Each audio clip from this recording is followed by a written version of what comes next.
Assalamu alaikum. Students of 10th class physics, today we are starting chapter number 1, physics, simple harmonic motion and waves. I am Rao Muhammad Rashid. In this chapter our first topic is what is vibratory motion and what is simple harmonic motion. Let us start this. Bismillahir Rahmanir Rahim. Motion. If a body moves to and fro, mean back and forth about a fixed point, mean rest या equilibrium position, then this type of motion is called vibratory motion. मतलब अगर एक object लगातार अपनी motion को इस तरह repeat करे कि एक बार आगे की तरफ जाए, देन वो रिटर्न हो, फिर वापस जाए, फिर रिटर्न हो, लेकिन हर वक्त उसकी जो मोशन की डायरेक्शन है टूवर्ड्स ए फिक्स पॉइंट हो और वो बार बार रिपीट हो रही हो, तो ऐसी टाइप की मोशन को हम वाइब्रेटरी मोशन या ऑसिलेटरी मोशन कहते हैं. For example the motion of seesaw, the motion of a simple pendulum या मोशन ऑफ द स्विंग. हम अक्सर देखते हैं कि सीसा पार्क्स के अंदर बच्चे खेलते हैं तो वो एक एक्सट्रीम तक अप जाता है एक बच्चा, दूसरा उस टाइम नीचे जा रहा होता है, और ये इसी तरह जब वो पहले वाला बच्चा नीचे जा रहा होता है दूसरा ऊपर जाता है, और ये अप एंड डाउन लगातार चलते रहते हैं. और जैसा कि अभी मैं आपको वीडियो के अंदर दिखाता हूँ, ये देखें. अब ये देखें यहाँ पर हमारे पास ये एक दो बच्चे बैठे हुए हैं, ये एक सीसा के ऊपर.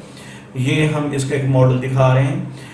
जब हम इसको मिडल में मीन पोजीशन से पकड़ लेते हैं तो ये मिडल, ये एक तरफ एक बच्चा नीचे की तरफ जा रहा है, दूसरा अप जा रहा है. जब ये अप जा रहा है तो वो नीचे जा रहा है, जब ये अप जा रहा है तो वो नीचे जा रहा है, और ये दो एक्सट्रीम के दरमियान लगातार ये मोशन रिपीट हो रही है. ये एक मॉडल है इसका सीसा का. अब ये देखें सिंपल पेंडुलम. सिंपल पेंडुलम की बॉब को हम एक एक्सट्रीम पर खींच के लेके जाते हैं, फिर उसको छोड़ते हैं, वो दूसरी एक्सट्रीम पर जाती है, फिर वो मीन पर आती है, फिर दूसरी एक्सट्रीम पर जाती है, और ये to and fro motion, A position में जिसको एक्सट्रीम, ओ पोजीशन जिसको मीन, और बी पोजीशन जिसको दूसरी एक्सट्रीम कहते हैं, इन दोनों के दरमियान ये बार बार रिपीट हो रही है. और जिस तरह देखेंगे एक बार फिर सीसा को कि जब हम इसको हिलाते हैं तो ये एक साइड पर झुकती है, दूसरी साइड अप जाती है, एंड देन ये बार बार रिपीट होती है. तो ऐसी मोशन को हम ऑसिलेटरी या वाइब्रेटरी मोशन कहते हैं.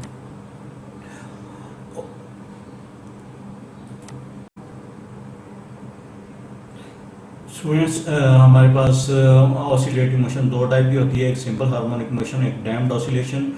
अभी हम सबसे पहले सिंपल हार्मोनिक मोशन की को डिस्कस करते हैं. डैम्प्ड ऑसिलेशन एक दो टॉपिक के बाद आएगी.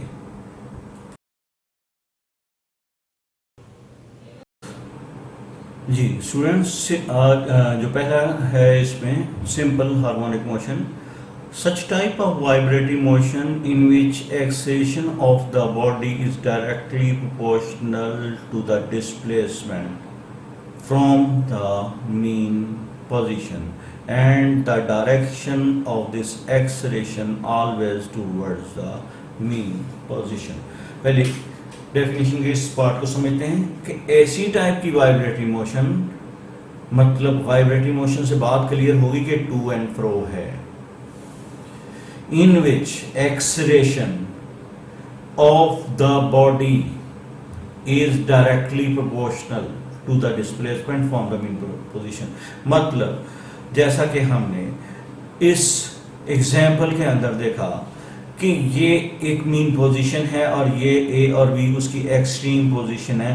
जैसे ही हम इसको इसकी मीन से एक्सट्रीम पर लेके जाते हैं और जो वहां पर रिटर्न होती है टूवर्ड द मीन पोजीशन, अगर हम इसको ज्यादा हाइट पर लेके जाएं तो इट्स मीन वी हैव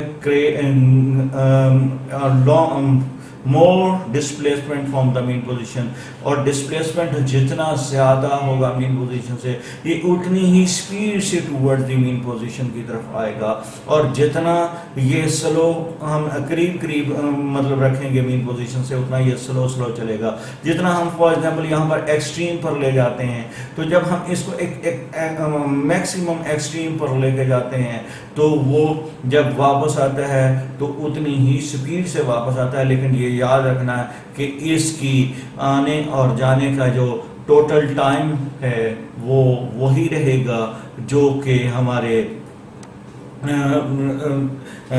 एक वाइब्रेशन के लिए है, चाहे वो मीन पोजीशन से डिस्टेंस कम हो तब भी उतना ही टाइम रहेगा, और जब हम बहुत ज़्यादा एक्सट्रीम पर चले जाएंगे तब भी उतना आएगा। तो फर्क सिर्फ ये पड़ेगा कि जैसे हम मीन से एक्सट्रीम की तरफ ज़्यादा जाएंगे तो बॉडी उतनी एक्सलेशन से वापस आएगी। इट्स मीन कि बॉडी का जो डिस्प्लेसमेंट है और एक्सलेशन आपस में डायरेक्टली प्रोपोर्शनल है। जितना डिस्प्लेसमेंट ज़्यादा करते जाएंगे उतना एक्सलेशन बढ़ता जाएगा, मीन उतनी स्पीड से रिटर्न होगा, और जितना डिस्प्लेसमेंट कम करते जाएंगे उतनी ही वो आहिस्ता आहिस्ता मीन पोजीशन की तरफ आएगा। ये आपकी कॉमन लाइफ में आप अक्सर देखते हैं कि जब हम स्विंग को चला रहे होते हैं बच्चे, तो हम अगर दरमियान में आहिस्ता आहिस्ता चल रहे हों तो हमारी मूवमेंट स्लो होती है, और जब हम उसको फोर्स लगाकर एक एक्सट्रीम पर लेके जाते हैं तो हम उतनी ही स्पीड से नीचे की तरफ आते हैं और उतनी ही स्पीड से ऊपर दूसरी एक्सट्रीम की तरफ जाते हैं।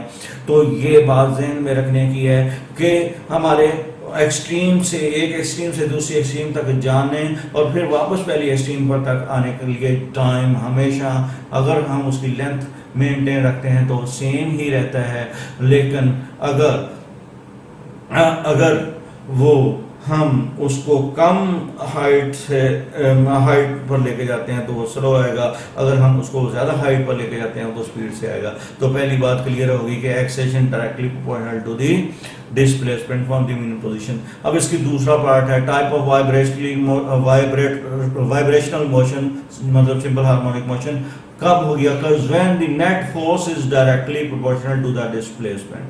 जी, यहाँ पर वर्ड नेट फोर्स मतलब हम जितनी फोर्स लगाकर उसको मीन से अवे लेके जाने की कोशिश करेंगे तो उतना ही डिस्प्लेसमेंट क्रिएट होगा।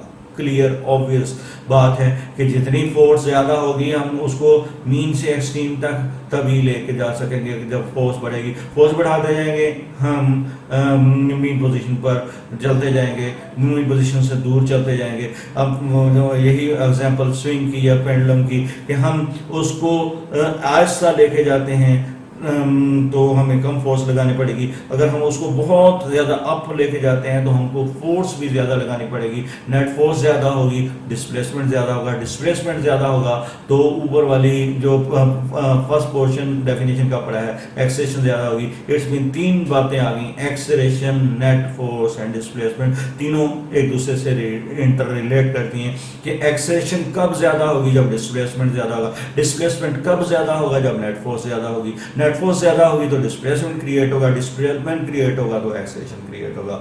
Okay student, simple harmonic motion इंशाल्लाह आपको ये डेफिनेशन समझ आ गई होगी।